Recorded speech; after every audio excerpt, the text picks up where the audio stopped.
So if I were to go around over here on the essay right here, then you can see that I have a student submitting an essay right here and me grading it right here.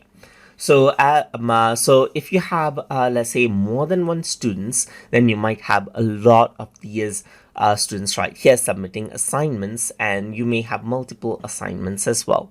So in that case, what you may want to do is you may want to view all of these marks in one place.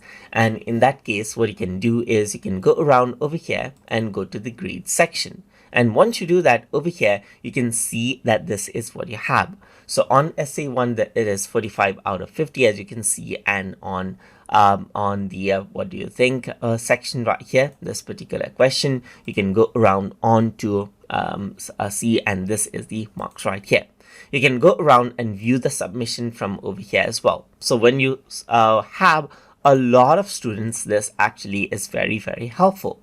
So if I were to go around over here onto, let's say, for example, essay 2, you can go around and type this in right here, like 34 right here, and click, and the marks will be saved out right here. As you can see, it's saved out as a draft, and you can directly return this out to the student from over here, and then add in a comment as well from over here so that it is actually assigned out. And you can see the class average marks over here as well.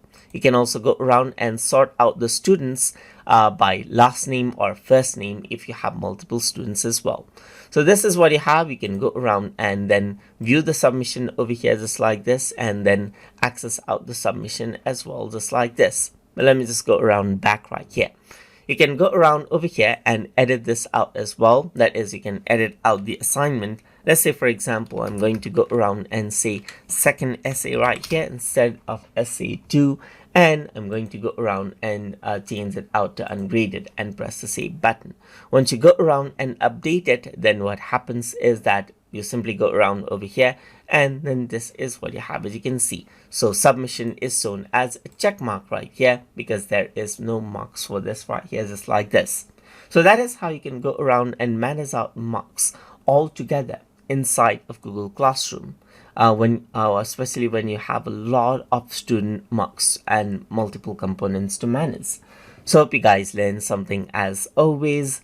And as always, please like, comment, share, and subscribe